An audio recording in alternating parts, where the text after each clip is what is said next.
boy vent man. Da wo lo ba tenu. Everywhere. Okay, ni ma we ra nu to bo we ya mi wo kan na ge atewe.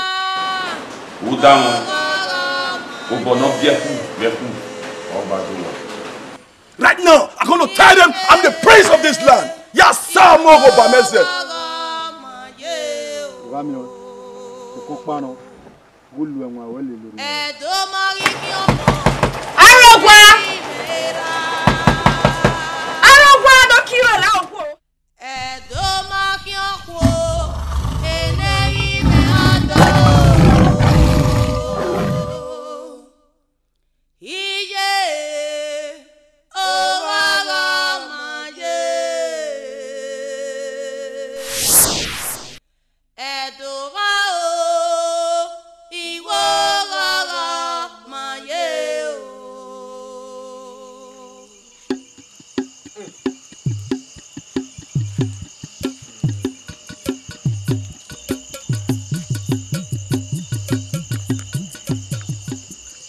Atewe, nothing.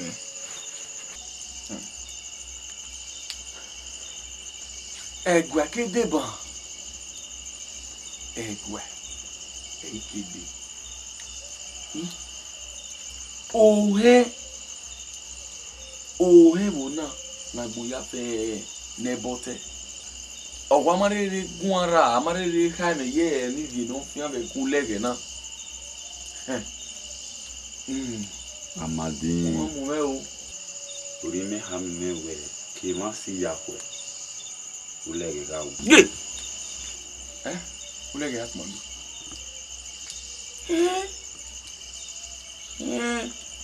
How do you amo mana? How do you pack mo ya divona? Hey.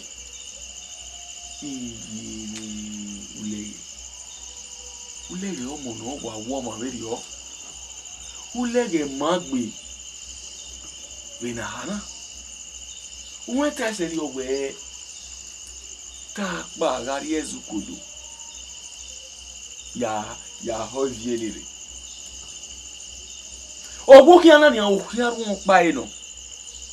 Oni ya ka bo pa mo dibo. Ebi ohiaru ivaru eka ewe dabi gi mama enejo. Ohiaru pa. Ba mo pa se ti ya je egbo ni e.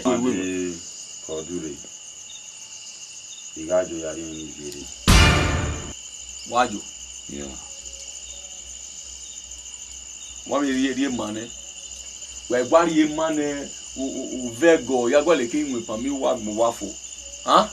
O re ohiana wa ri mane amu da e no. Egbo dan. Do ma panu e o do wo je egbo no wo gbe ajo wa. Da mo panu e o de. Amadi. Oja aya se ni ruma. Obi afio wa kwe. Igajo. Ulege magbe. Ulege magbe. Igajo. Ọmọ na wuyi ma o. Wuri yo so pupa no. Ọ̀pá emodi o. Abi be ki ko na igwa mi na me o we so we ivie ni ase ye kunu ike apolo we ya fe ni. Me o we ọ̀pá ya. E ya wa ọ̀pá. E ya wa ngike kan. We se teme una wajo. Et me we me ka be gero ruwa yari onu na we okay so vie ge here mami no zuwe gbe to bo me ware he ge me be boni de yari ere ne mi agbonre ba ya to me ri ai wa yari ya de gba mi agbonre mi re ba we ka gu wa ne simi ekwa o simi ogiema o enu simi bia to ya ko to ga te wa no ami o to no paka o okeri rara me upogo te riro sabi tatalo iwa no ameka bu kwere obeto wa sabi tatalo i ameka bu kwere sabi tatalo i ameka bu kwere sabi tatalo i ameka bu kwere e joni nyabo na iri unu wa game e kewe ne ho me game e Ya yeze nukudo. ya arrive mere da ulege o man nebi Wasumeyo, wasumeri. Wag me me be wo there. Wag ya gbe me, wag ya mu me. Igaju.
Over me, boy, or me bebe your head.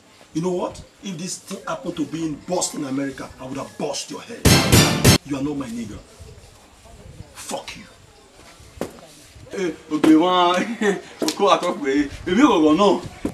Fuck you. I don't care about any story you want to say right now. Ogungu, where for there? I thought you are my nigga. You are not my nigga. You be snitching over me. You be snitching over me because I brought you close to myself. Fuck you. I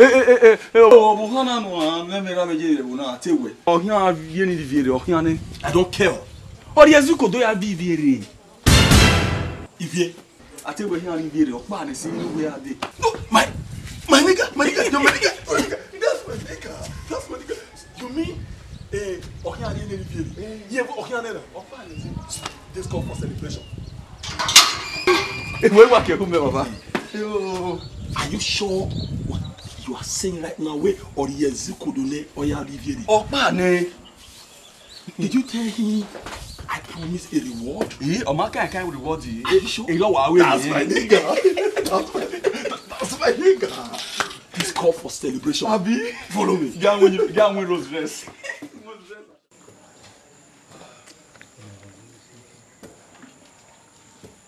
My able ilo.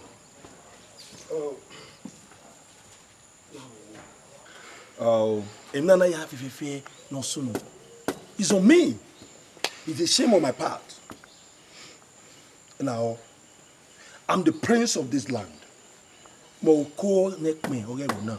Bobo gbonu no ko. Bobo gbonu no make ni akesunwe. Make ere mo lege. No, I'm a nigger. I'm from United States of America. Where you oge bonoro ri yin gume gbode tu agume gbe ya nyome. Gbe nyome omoro to gbagbagba. You understand? I brought out millions of naira. You know, when I invite all the youth in this community, and I told them to go to that River Okudu. Anybody no river any house, it's a millionaire. Then you go everyone out. In your you there's any ne. Ya riviere. Nika wese. Mommy. The shame on my part. No, you are my hero. I'm doing it for myself. You were with me. She's my wife to be. I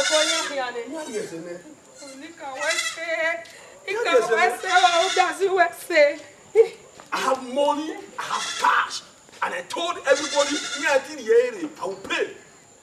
I'm a gangster from America. Money speak bullshit, get out. I'm the prince of this land. I mean, what where there? Me, nigga, Nyari Zukudu, to do what? I'm going here,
no kuna wala kana no pa be ye e wana yo ba so na agba e o ga yo fi ma so na agba e o be do ga to pe o Poi là poi. Ile mete so wa ba mami. Lega no ime. Egbe bebu. Igo sao. Gani kao. Oge ulega go ime. Onere. Ogwe ibe ni obi do bodu. Na te we rere. Oge ze ime me ngiri wo. Here be o mi se. Deni ya mi ewu wa. Ngwa no mu di ame.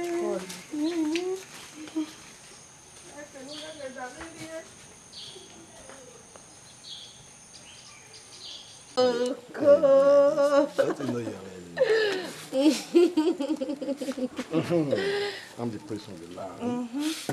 Yeah. Oko. Ayete natana.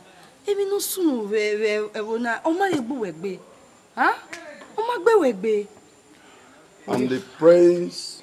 I'm the Oko neckman now. So, am I supposed to name agbe mi gbe we oni? No. I'm the prince. E no wa sunu da o lege. Then en mini why ade. Okay, no we egbu wegbe na. E ho we din gbe. I'm the prince of this land. Oko neckman.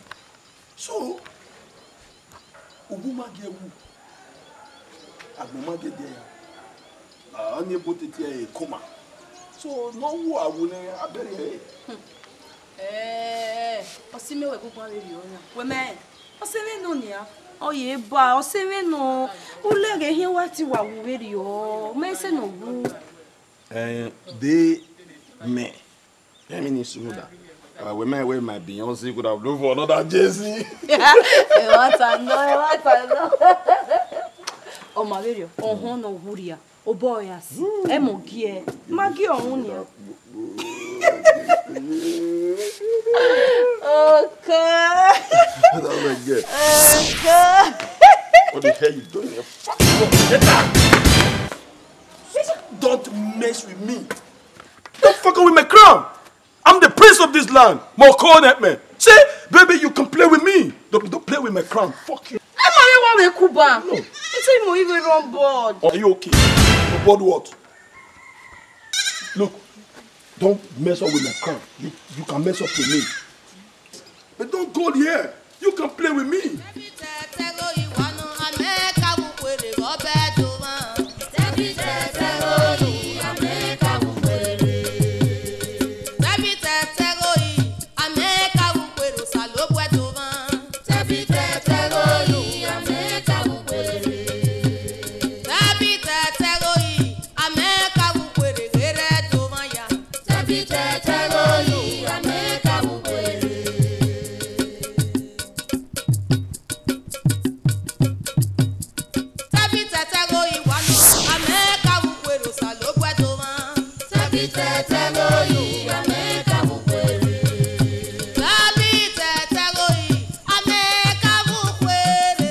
Bana me no se no ruki.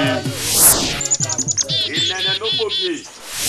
Ayo mani yomo. O biene. Igbagon. Mo ni yomo. Ori omo no sebo. Ima lo mi wa o. Asewe. Oba na me weni do no e wa do gwa lo le gwena. Ima lo mi wa o. Aso ye mi ai wo da mi. Iyo na livie no camera me nu lege we gbe ya di agbonja. Atewe.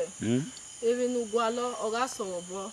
So popa na uga le mi ari otame na ya o he won. Eru do ni egure. Upono mo mari eze aka o. Nu livie na me nu lege we gbe ya di agbonja. Atewe. So popa no Regie obowe de kavina. E uri vina ni je lori eyo ekun. Uwe ni hama we a. Ya o benu kai. Wahia.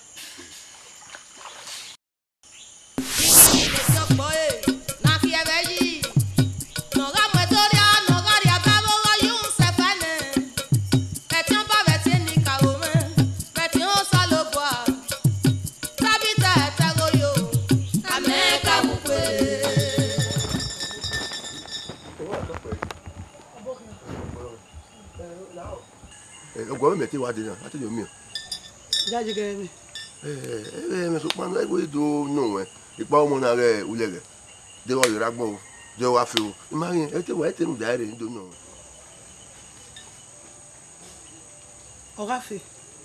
Ogafe dege ategwe na rere owie. Ogarere ogafe. Ona yo wo lewo o yege. Ah we pe ti boyo wa ko kan na ni. Okun yo we wa se do me do wa ma te keme yeye. E ko no mo po me eva o kan wa yo wa ke me. E pe. Ero. E pe ogun e go bi oba no. O bi oba gede no. E go gbon veri o. No ta ni. Okay. Ele kan rola o. Rola no je mo wo kan ni gbo. Oma.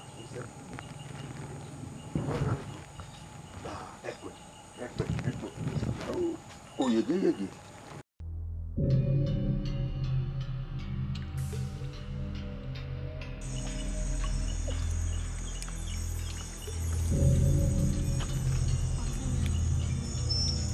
Láwùwọ̀, gbérọ́ náà yọ̀ mọ́.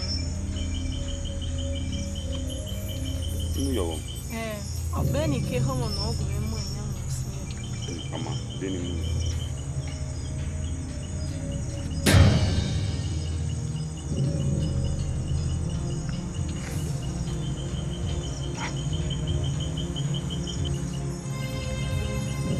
Ifewo. Hey. Ifewo.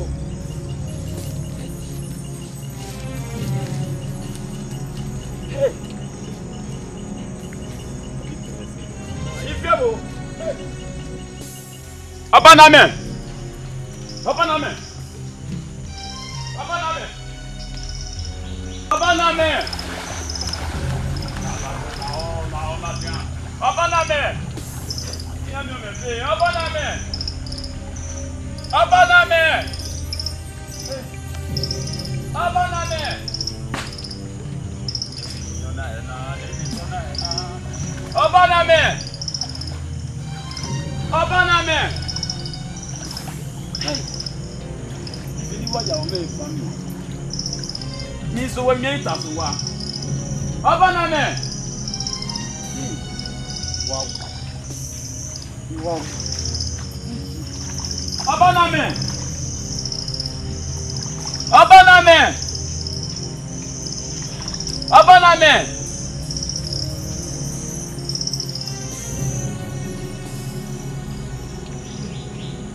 Wow.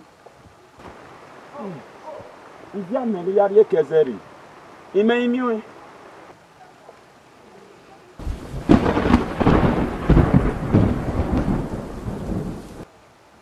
Ivamio. So kokpa no. Gulu enwa wele lori enwa.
Ati we mana krere kezere mana yeri vieni kezere ulere rawu ewo ulere wo do wuye no mana okpa eva ulere magbe no wu ewu ma unu lere wu emi ro pa sun soro ko o sa ku emi ro pa sun lawo ya mi le na ko ne ti wa na se ni papa to wa re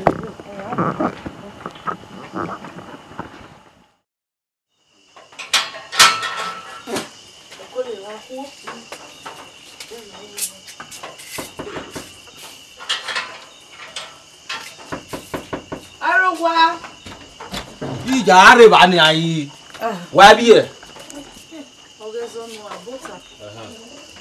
La un manime ulege la wo. Ulege. Okay. Wala wa. Ma wese dare. Wese.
Akufem wudo asanye gbegbe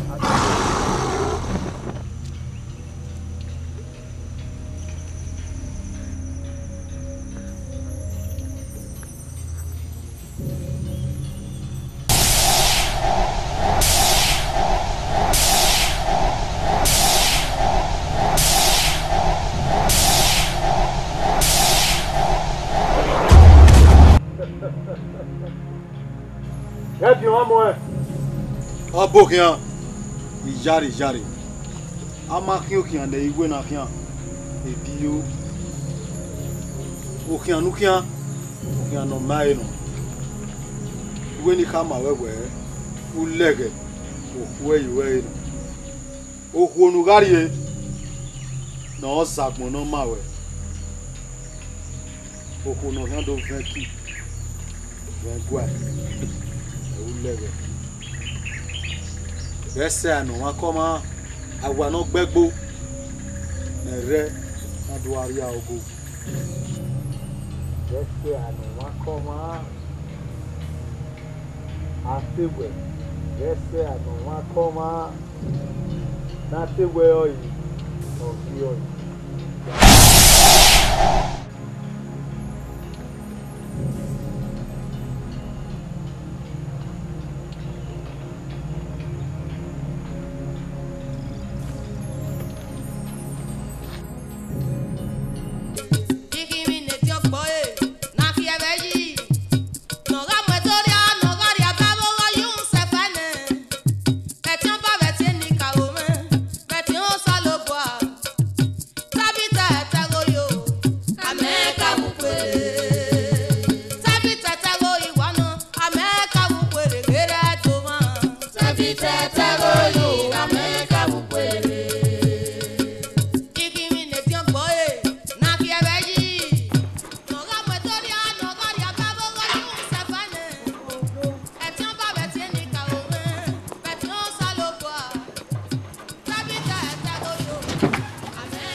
I was told you are the princess in this land, but not even a war.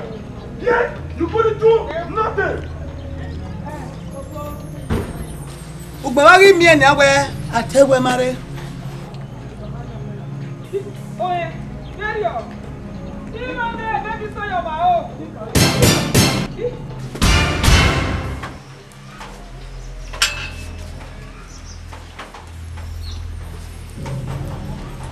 Ulega. Ruwa.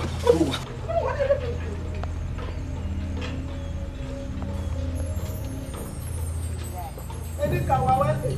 Abala me na so na roki enu wa wese.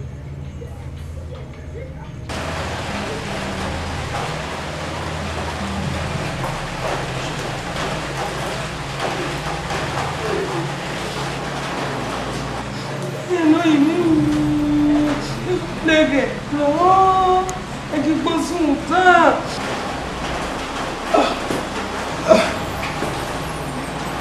Ijabu. Yeah.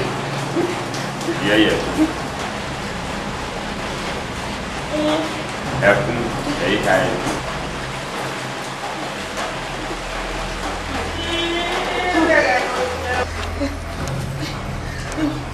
Láì mí wọ́n ẹ̀rí mọ́mọ́ bẹ́ẹ̀. Ó kẹgbẹ́ ni yáre. Obìnrin ní kàwọ́lá ọ́.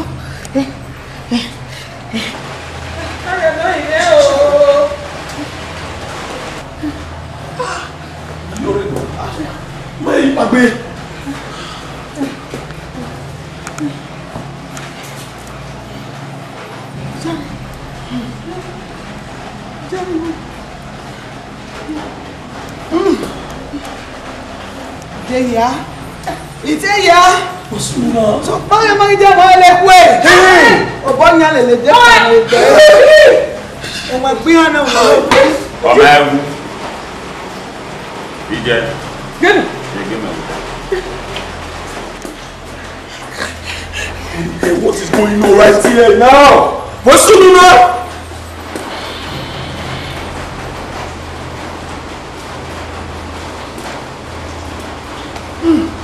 Ọmọ ẹgbẹ́ yẹn náà yẹn.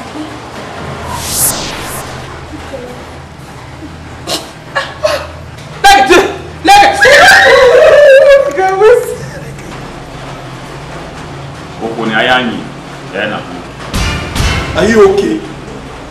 My what? My beautiful dancer? Even as I'm a woman. Don't try it! I'm a nigger! United States of America! I'm a nigger! I'm a soldier! You guys don't know me! If this happens to me, bossy, I'll bust your head! See? Let me tell you right now. Take one! Go! We're trying. We're trying! I will behead you. Who down? Who born up here? All back to work.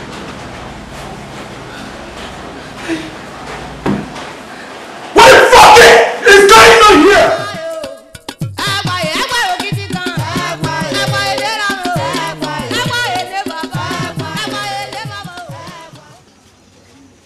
Atesco. Àti ìwé ló pè á. Ìfẹ́ rẹ̀ orú ẹ̀gbẹ́ pàtótà. Mẹ́jọ láyò. Ó ká kàkà tó kò sí lọ́wọ́ kàkà. Ìwé ìwé iye. Táwọn ọkọ̀ náà tún á gbé gbogbo ẹ̀. Náà orú ẹ̀gbẹ́. Kẹ̀ wọ́n tí kékeré náà wà á ti ẹ̀pẹ́. Ẹ̀ẹ́ ni oṣù wà náà ti gbẹ̀ ẹ̀pẹ́ ni. Omi àwọn èéfín pa ẹ̀. Àfíẹ́fín. Ó yékéyéké. Wọ́n àtọ́tọ́ àfọ̀ ẹ̀gbẹ́. Òyìnbó wà nínú ayò wa rẹ̀ mọ́ èso lóye. Yíyá fẹ́ gọ ẹ̀. Wọ́n àwọn èdè gbẹ̀ ẹ̀jẹ̀ ìgbè. Wọ́n ìwé ìwé kì í bọ̀ ní táyì pé gbogbo ẹ̀. Ó yékéyéké. Wọ́n wà lóde omi ọ̀jẹ̀ yẹn. Ẹ̀dọ́ wẹ́ gbogbo náà gbé ní adémìnà ẹ̀dẹ́dọ́mí wà ẹ̀yẹ. Yẹ́yẹ ẹ̀ẹ́dẹ́jọ ká yẹ. Bọ́mọ náà yàn án àti wẹ̀. Ìyẹn gbóni wẹ̀ lánàá kẹ́ wọ́n kò náà. Rẹ́ẹ̀kọ́ náà bẹ́ ẹ̀gbẹ́dọ́mí òkú ní. Ìyẹn súnmọ́ ní hàn. Rẹ́ẹ̀kọ́ wù sọ́fà yọ gbìnẹ̀. Nọ́gìrì o. Ìpàwàtọ̀ bẹ̀yìn. Ètè.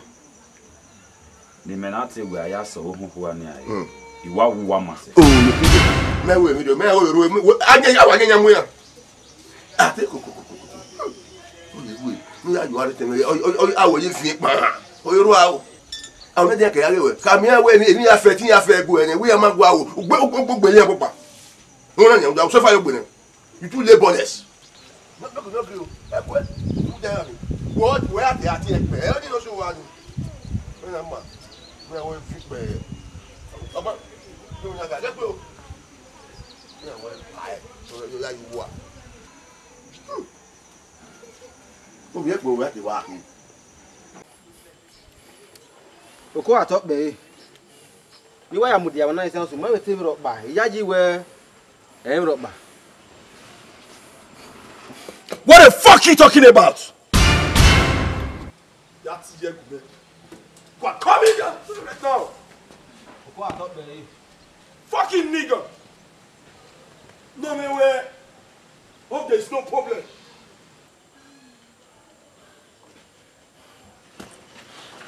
Yes.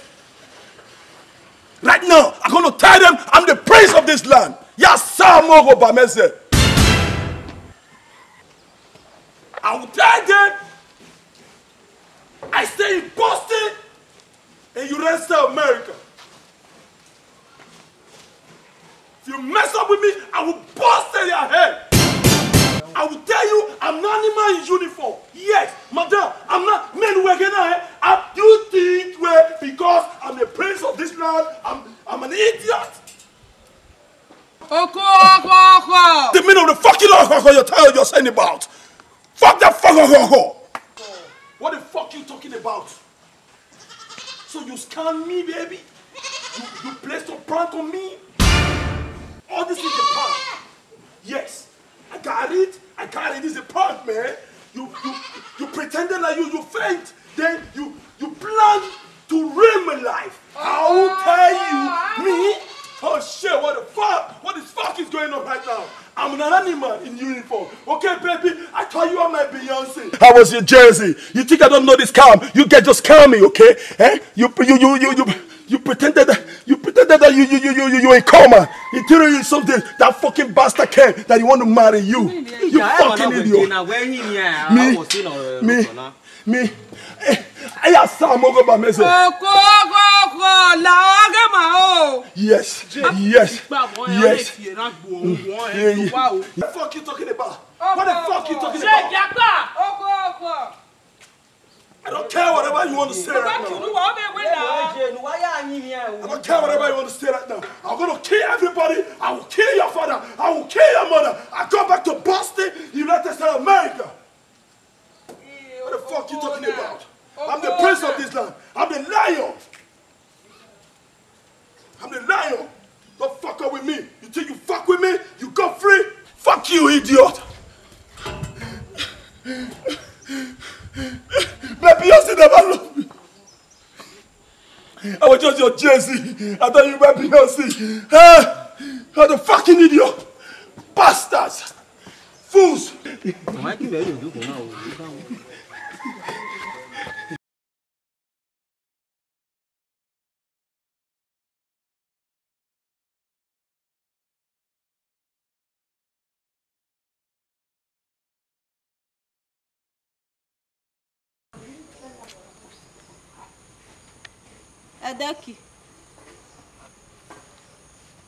Deki!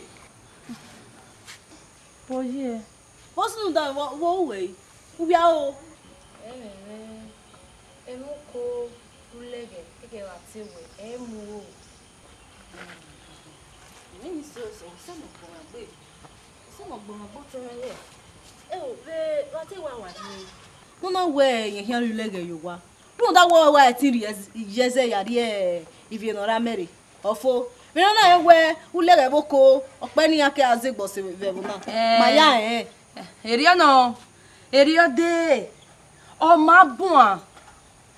O ko manari eze no ya ri ni mi kezere. No ya simi ulege. Ati we izore ni e ba hian do mi ewe yen owi yen dori e ulege yo wa. O so ko manajo. Deki. Meno ya gwana ri ma we. Wa bene no ko mo won wa gbaje. Ma mu mani magbaje. Be na na mi ewe ati wo je se ya ri emi gie ulege. O hian na ri yo wa. Dit ulege ewuwo. Oko ari oko obe. We age wo boni ni a. Oma yenuje. So na te we ulege no ko mi ke na du we yo wa. La gbogbo e mu ko ba meka la o ba nu ka. O te wi ma. Webo. Dikon. Webo. Oko atokpe. Oko we no get matter. Nina okay ni ma we ra nu to bo we ya mi wo kana ge atewe. Nu ya mi enu no ta. Mwe oko rebona. I'm the prince of this land.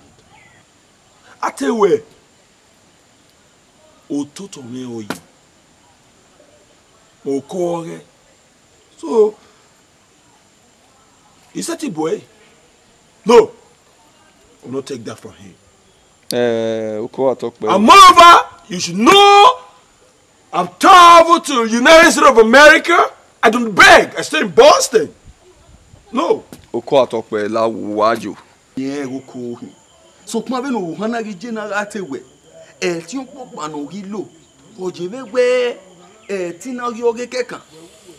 No guy boy ya no ta baba na be na be yo ni mu ogo yo egbe. Zebe use no se. No.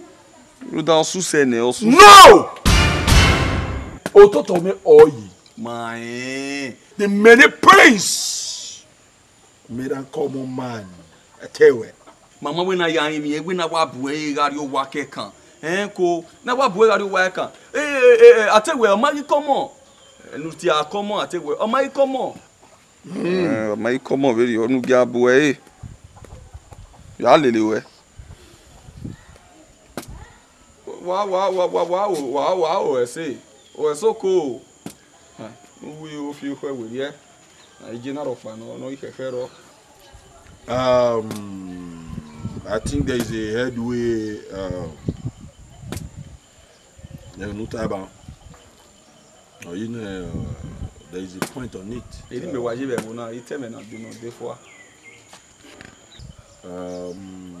Okay. Mamie. Come on.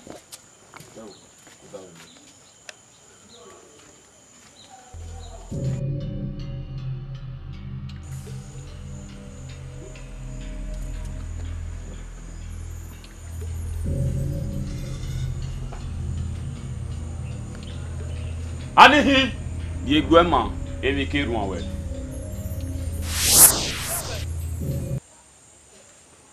Ulege. Wow.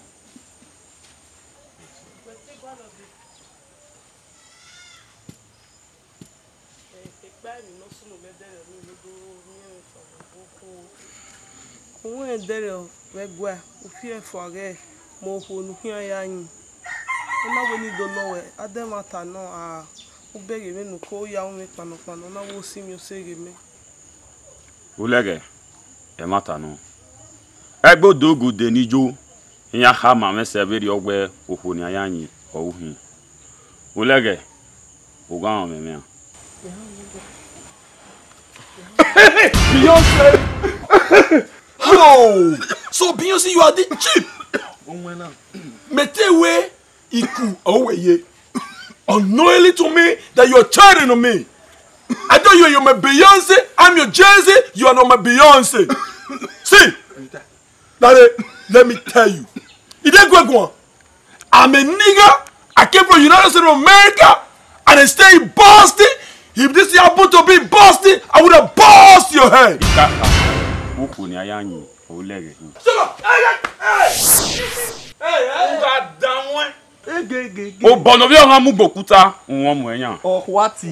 What a shit happened to my hand? When he regbe na na miegwe udo asigbi na loko over tewe si u not assume no be gba miegwe ulegere man na be no what no wa we ba goko ge atewe I don't know me Beyonce, you know I'm your Jay-Z. You know I'm your Jay-Z. Zokwa we eva You want atewe. Hey! What a shit! What a fucking nigga! What the hell you did to my hand? My hand was so heavy. What the fuck? I'll tell you, I'm from the United States of America. I'll go to fight you to the government war. I'm a nigga. But I'm a nigga. Hey, man. Non sois beaucoup. Et ça, il y a ça. Oh, oui, oui. On va beaucoup ça. On va moyen.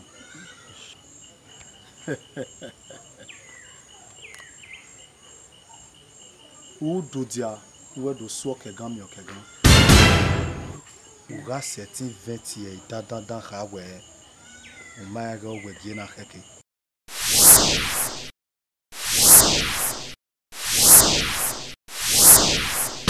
Eto, o gaga magije.